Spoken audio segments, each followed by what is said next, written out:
Welcome to this video, which is going to be on the Mission Flywheel, which is essentially how, as a coach, course creator, holistic expert, etc., you can make more impact while working less, while charging more.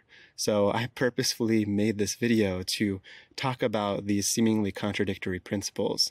A lot of people, when they think about making more impact, they don't think about working less. A lot of people, when they think about charging more, they don't think about working less. And so how do we fuse these seemingly contradictory principles using what I call the Mission Flywheel? And so we're going to be going into common mistakes with trying to approach this principle of the Mission Flywheel, and really like the evolution my products have had to go through from being an Ayurvedic practitioner to leading high-ticket retreats, to leading high-ticket trainings, to having group programs, to having masterminds, etc., and how I've been able to essentially work myself less and less and less in my company while getting to serve hundreds more people than I was serving before, while also getting to charge more premium prices than ever before. So if you don't know who I am, my name's Yamuna. I lived as a monk for about 3-4 years, traveling the monasteries all over the world, just serving the community. I then started Jivanam Ayurveda and Wellness, which was a holistic education company where we taught trainings, body work, led retreats and pilgrimages all over the world. And now I'm the CEO of Conscious Business Mastery, which is a growth partner agency dedicated to helping holistic coaches, transformation experts, high-level healers, etc., scale their missions to $1 million plus per year and beyond, while staying in integrity with their values. So let's go ahead and just dive in and see how some people try to unsuccessfully combine a few of these different elements, and I'm going to show you how it all comes together. So some people, they try to charge more while working less. What are some examples of how this could negatively play out? Well, a really blatant example is scamming people, right? You just charge people, but you don't really deliver on the product, or there's really like you're just kind of selling smoke. You could be using hypey kind of sales tactics. So, you might be good at hyping up your thing and really getting people emotionally invested, like doing emotional kind of sales, and maybe hinge on people's pain points, hinge on people's aspirations, and really like get them to an emotional state where they're going to pay a lot of money for something that you're not really prepared to go above and beyond to deliver on. So this leads to the third point of like over-promising and under-delivering, right? If you're watching this video, you probably don't want to do any of these things, which again, I'm giving these examples on purpose because I think it's why a lot of people avoid being able to merge all three principles at the same time, because they're seeing this sort of stuff going on. So let's go to the next example: more impact and charge more. Okay. So in this scenario, you have a more premium product. Maybe it's a, more high ticket program or mastermind sort of thing, or, premium one-on-one mentorship. In this scenario, in order to deliver on that, you need to work more, especially when you're in the beginning of your business and you don't have a big team behind you. So this is like working 50, 60 plus hours a week, delivering everything one-on-one yourself, high touch kind of approach to client fulfillment that leads to burnout. And, maybe your clients are now expecting a lot more from you. Like they're expecting an unreasonable amount from you, because, they're kind of looking to you for every single solution and for you to kind of be the answer to all their problems. Or at the very least, you do get them great results, but you start to decline because you're kind of on the pathway to burnout, or you're already there, right? You have less time for your health, less time for your spiritual practices. And so the kind of work less aspect of life starts to suffer. Okay. Now let's look at more impact and working less. In this scenario, you're going to have to find solutions that are one-to-many. So being able to do a thing once that then reaches many people. Okay, so it's not going to be like one-on-one work. It could be like webinars or free seminars or free challenges or free content that you're putting out. And you might be able to reach a lot more people, but the thing is, it might not be a very substantial, deep, and lasting sort of impact that you have on people. It could be more superficial, than you want it to be. You know that there's more, your clients or community knows that there's more impact to be received and more transformation to be had. So Obviously, that's not a completely comprehensive analysis of these three combinations. I get that, but I'm just giving you some basic scenarios that you've probably seen or have felt in your own business. So how do we do all three? How do we work less, make more impact, charge more, right? Well, in order to do that, we need to look at what keeps most people back from having all three. And I've compiled some common beliefs here.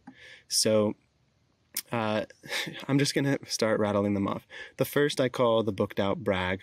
And this is someone essentially bragging about not being able to take on more clients. Okay. So what the business owner says is, I can't even take on more clients, get on my waiting list, or, like maybe a store that has like a line out of the door. But what I hear as a business coach and, growth partner is, I have no idea how to systematize my fulfillment. Okay. For instance, my wife wanted to sign up for a creative mentorship with like someone that she really liked online. And they're like, yeah, I have like 0 slots for my one-on-one, and like my group program's like actually pretty full. So like maybe like, circle back in like 8 months or a year. And I was like, wow, like that seems cool. It seems like a high status thing to be able to say, but really what I'm hearing is I don't know how to systematize my fulfillment so that my clients can get the same level of impact or more, even when I'm serving a higher volume of people. Okay. It's just a skill gap. Self-important healer, category number 2 here. So what the business owner says, if I don't deliver everything one-on-one, the quality of my clients' results is going to go down. What I hear is, I believe that giving my time in a one-to-one manner is the highest impact that I can give. What else I hear? There's nobody getting better results for their clients than me who is working less than me. Okay. What could this also mean? Well, my clients are codependent with me. Okay. They need me to essentially be there, hold their hand, do everything one-on-one for them to get results and for them to feel supported, which is the culture that, you may have created in your company. Here's another one, accessible martyr. I don't want to raise my prices, right? This is in relation to charge more. I don't want to raise my prices because I want to stay accessible. Okay. What I hear, I think that more people can access help when I have less resources as a practitioner. Okay. Obviously, an interesting belief. I think that more people can access help when me as the healer practitioner coach has less resources. Very interesting. Maybe in the short term, right? But not in the long term. What else I hear? I can't figure out how to do both high ticket, right, a premium price sort of thing, and a low price or free services for those in need. And this is what I did for many, many years with my Ayurveda practice is I had really high ticket stuff. But there were some people in the community really struggling, and I had, clinic day on Fridays where I would give free body work to the elderly, and have tuition spots for some of my, scholarship spots for some of my high ticket trainings, like 20-30% of the slots would go to just people who are really, really struggling and in need. And charging high ticket and having those people pay in full, the rest of the people pay in full, really allowed me to give more of those slots away because there were actually fixed costs to delivering on something like an in-person retreat, training with accommodations, meals, et cetera, that I'm essentially covering for the people that I'm giving scholarships to. So being able to charge higher price allowed me to do more scholarship and kind of generous giving to people who are really sincere and really in need. The last one I call is too good to delegate, which is essentially the business owner saying nobody can deliver on my product or service like I can. And they might not be saying this out loud, but their actions reflect this, okay? And their business reflects this. What I hear is I don't know how to attract, train, and hire incredible talent. Because me, humbly speaking, like there are people better than me at pretty much any skill that I have in my tool belt. There are people that are better marketers than me, better Ayurveda practitioners than me, better coaches than me, better speakers than me, better mindset people than me, et cetera, et cetera. And that's not to denigrate myself. It's just to be humble and say, there are so many beautiful, talented mentors and people out there and incredible people out there. And I haven't mastered the skill of how to attract, train, and hire them if I'm feeling like if I don't do everything myself, the clients are going to suffer or my business is going to go down. It's just a very unhelpful belief that's just not situated in the reality of the fact that there are so many amazing people out there who can help you bring your mission to the next level. So hopefully these make sense. I wanted to cover like a few limiting beliefs of why people can't achieve the mission flywheel of having higher prices, being able to work less, and being able to have more impact simultaneously. Some of these things really keep people back. So how do we get there? Well, we want to understand your mission flywheel, okay, for your business. And I really want you to think about this, right? Don't just watch this video as entertainment and like feel like you're developing yourself, right? Have it actually reflect in how you're positioning yourself, how you're delivering on your product, like starting today, starting this week. So let's look at the mission flywheel. When you have a better product, right? The more you increase the quality of your product, you're going to get better client results, okay? When you get better client results, you have the ability to charge more, right? Because why do people pay for anything? Because of the value or the perceived value that they're going to receive. When you're actually getting better and better results for people, then the value of the service or product goes up. When the value goes up, you can charge more for it and people are happy to buy it because still the perceived value of your product or service is greater than the dollar amount that you're charging. It's a trade that people are happily making, okay? And we do this all the time with our money in any purchase that we are making, okay? And when we charge more, that means we have more cash flow in our business, which means we can reinvest in education, right? Become a better coach, a better healer, a better marketer. We can invest in systems, you know, automations, tech, funnels, ads, so many things. We can invest in delegation, right? Delegation means teams or VAs or someone who's, you know, potentially taking your sales calls for you or setting appointments for you or helping you with client success, you know, as a client success coach. And when you have all these things and you are more educated, you have better systems, and you have a greater, more robust team, guess what happens? There's more space and more time for your product to become better. When your product becomes better, you get better client results. When you get better client results, you can charge more. When you charge more, you have more cash flow, you can reinvest that, and on the mission flywheel goes. And this is why some people who develop the right mindset around business and around really developing an asset, rather than just like having something that like helps a few people or that like you can squeeze a little bit of cash out of, they're thinking about business all in the wrong way, or at least just in a very short-sighted way. Whereas if you think about your business as a flywheel and as a like living, breathing organism that when you feed and you water and you take care of and you reinvest in, and you reinvest in yourself as the CEO, leader, founder, that everything just starts to compound, and it's like a heavy object or heavy ball that's rolling down the hill. In the beginning, you have to push a lot and you have to push really, really hard, right? But then as it starts to get a little bit more momentum, you don't have to push as hard, that big stone ball on a hill. And then as it starts rolling, you have to push even less, and you're going and you're going and you're going, and then it starts to get momentum on its own. And then at a certain point, it starts to spin faster than you can even push. And it's kind of taken on a life of its own. And this is how these kind of big companies happen. They start to they keep reinvesting those little pushes, little upgrades, 1% better product, 1% better systems, 1% better leadership every day. And it compounds and it starts to roll the ball of their mission down the hill.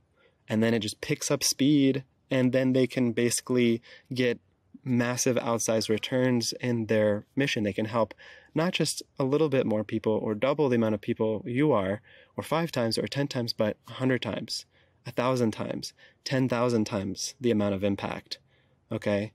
And actually have a much higher quality service at the same time, right? So there's kind of like this romanticization that I see with so many healers and practitioners that like basically keeping things as small as possible, as intimate as possible. Like there's obviously a benefit to that, but by not understanding these principles, you greatly limit, the kind of bigger picture vision and mission that a lot of healers and coaches, I hear them speak about, but they don't take the Mission Flywheel very seriously, so they don't attain it. So let's talk a little bit more about what it will look like. So let's look at phase one for, so many practitioners, healers, etc. For me, I certainly started in phase one, right? This was free work, doing everything myself, offering one-off health consultations, sessions, doing introductory workshops, that were free or $20, $40, $100.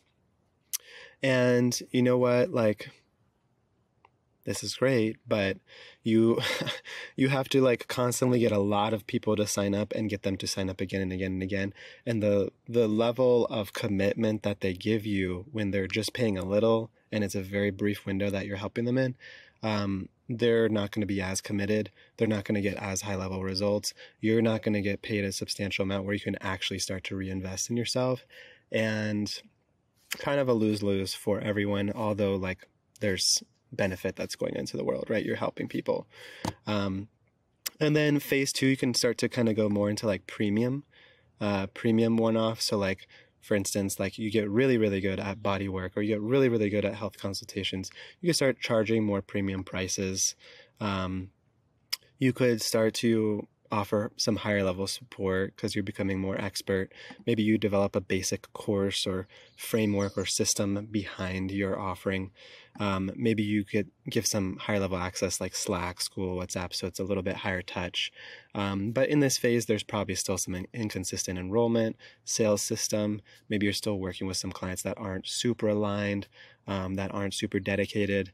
And, some are. In phase three, you have all the benefits of stage two, but you're beginning to really start to get the benefits of the flywheel, okay? In the beginning, you see it's very small here, the impact and the amount you can charge.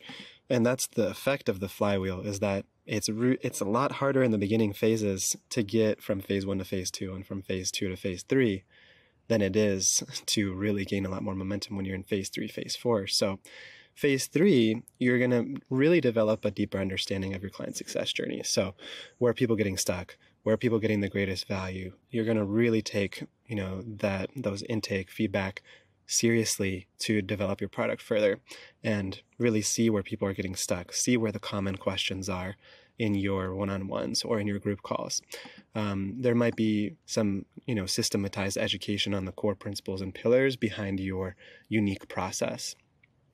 You might have one program, but different levels of access to it. So a one-on-one level, in addition to all the group benefits, and then a group program, okay?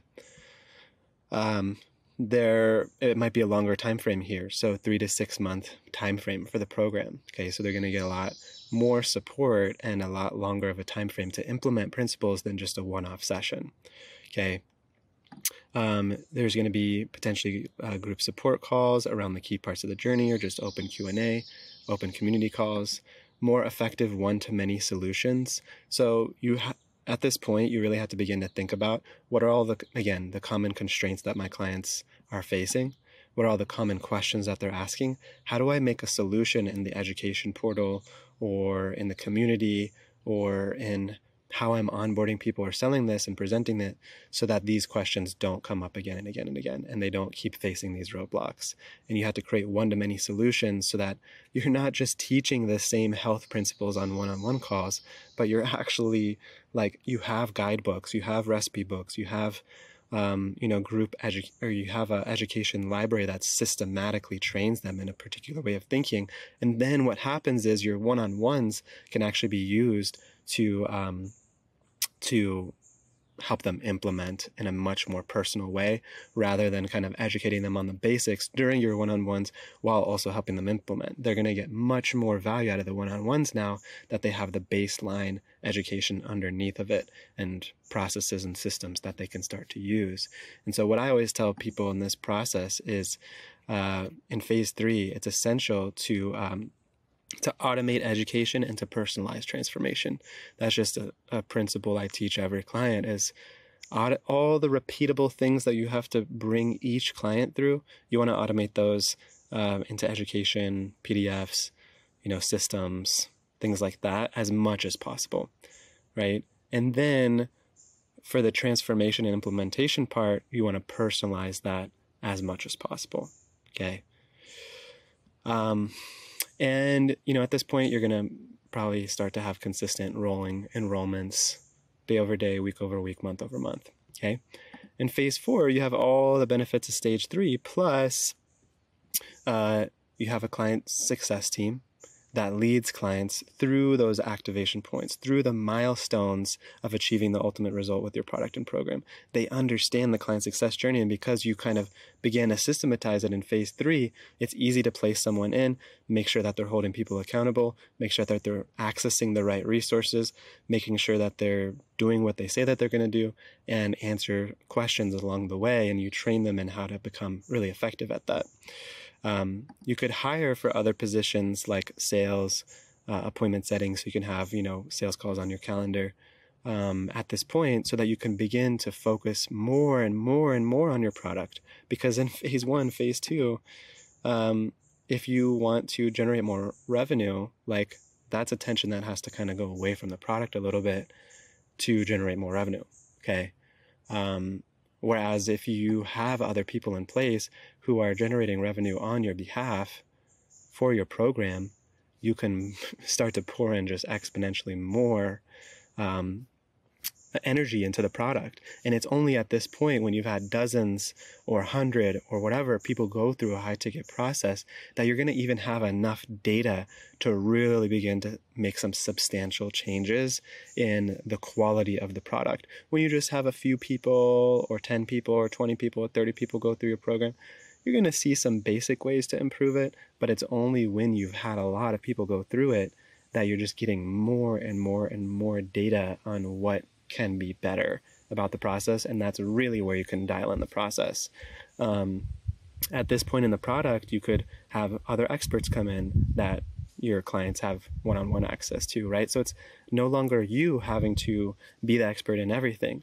You could invite them in on related topics, right? So if you're like an expert yoga teacher, you could have someone who's really, really dive deep into Ayurvedic cooking or breath work or meditation or whatever it is, and they get expert one-on-one access, and the client's paying you a high ticket fee, but you're just paying the other expert a set amount for like a monthly call or something like that.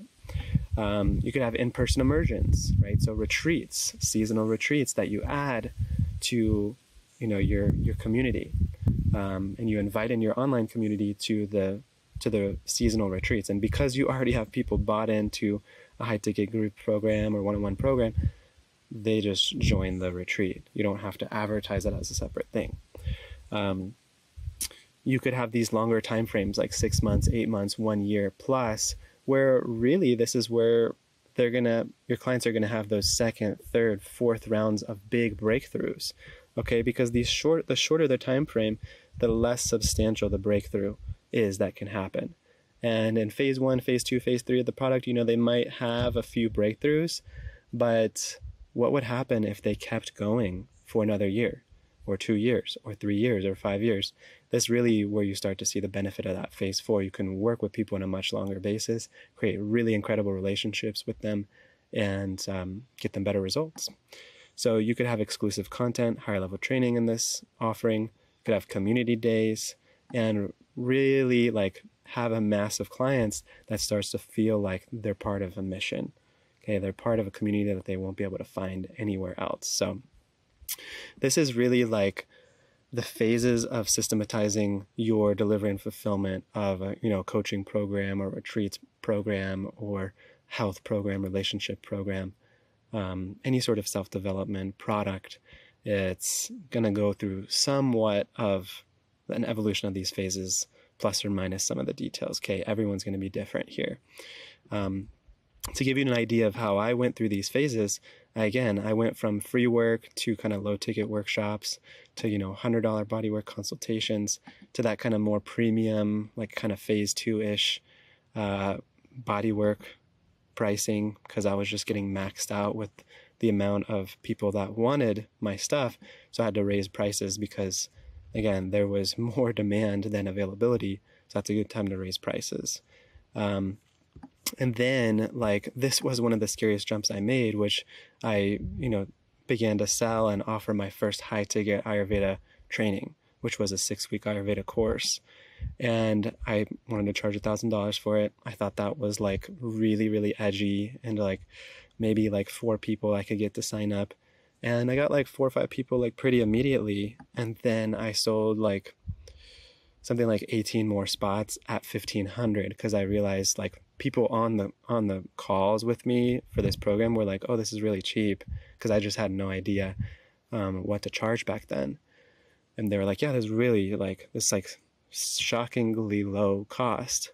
And I was like, oh, I thought it was like really high cost or pricing, just because of my beliefs at the time. So I raised it to 1,500. I sold out 18 more slots in the next like 6 weeks, and I just blew my own mind. Everyone had an incredible experience, much more breakthroughs than when I was doing all of this stuff over here.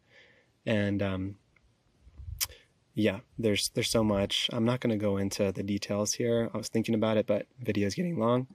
Then I went to, basically being able to repeatedly sell those $1,500 to $2,000, $3,000 to $4,000 dollar trainings. Then I started to mentor people in business, because I was getting so many people were reaching out to me about it. So I just started charging.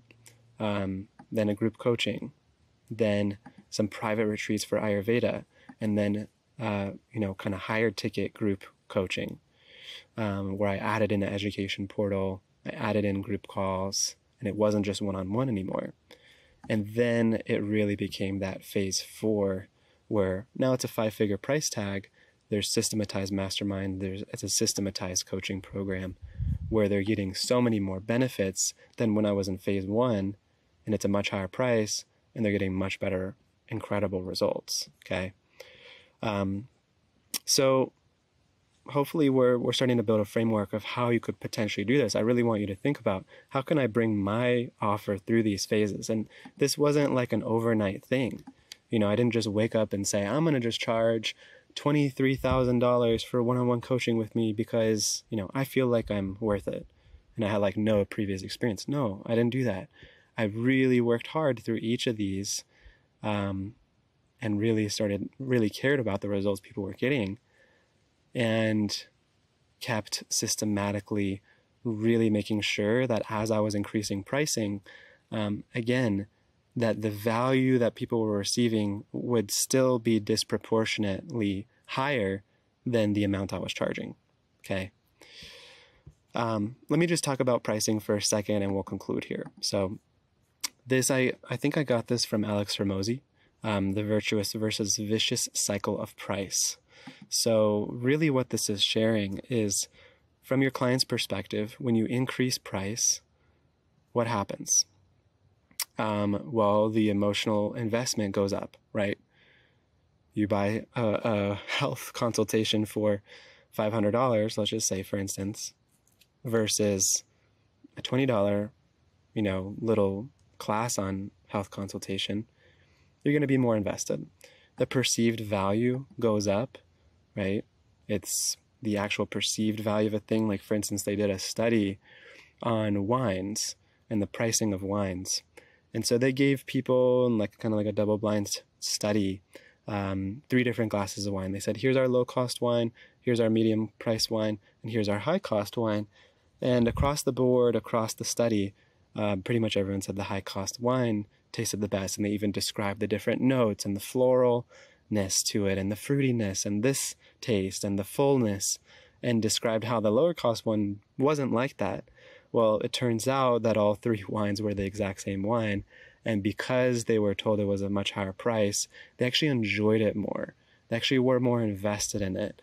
And so the perceived value of it went up simply because it was a psychological anchor of the price, right? So, which I'm not saying base your whole thing based on that.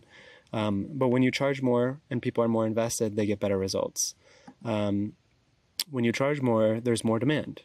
Okay, rather than a commodity sort of product that trillions of yoga people are offering, right? How many damn yoga classes are there out there? How many Ayurveda practitioners offering consultations out there are there? How many coaches offering a 45-minute breakthrough session, introductory session are there out there? so many that is just, you know, it's so many, right? The demand is just, you're putting yourself in a commodity marketplace. And then the revenue for fulfillment per customer also increases. In your business, as the price increases, you get more profit. Your perceived value of self, which again, take that with a grain of salt here, it's just a part of the chart.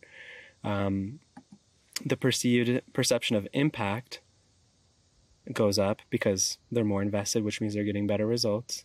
The service levels go up because, again, of the mission flywheel. You're able to reinvest in education, reinvest in systems, reinvest in delegation so that you can really bring the product to the next level.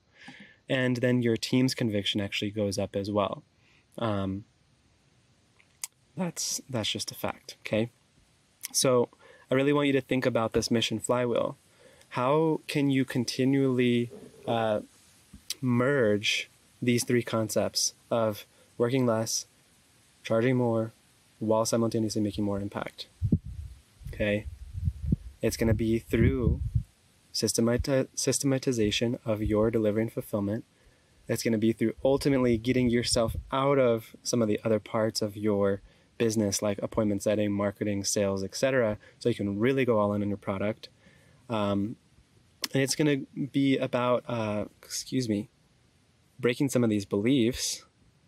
It's going to be about moving your product through these phases and actually creating a really valuable thing and following the mission flywheel. Okay? Better your product is, the better your client results are, the more you can charge, the more you can use that money to reinvest in education systems and delegation, which means the better your product becomes. So, hope this helps. There's obviously so much more to say about these topics, but I want to encourage you that you can make all three of these happen. Okay, you don't have to be the person that suffers no lasting impact or burnout or scamming people, using hype sales tactics, over-promising, under-delivering. It doesn't have to be you. And please comment below this video, share it, like it. I'm trying to grow this channel, and I also reply to all of the comments, things like that, personally on my account. So hope you found this valuable, and see you in the next video. Peace out.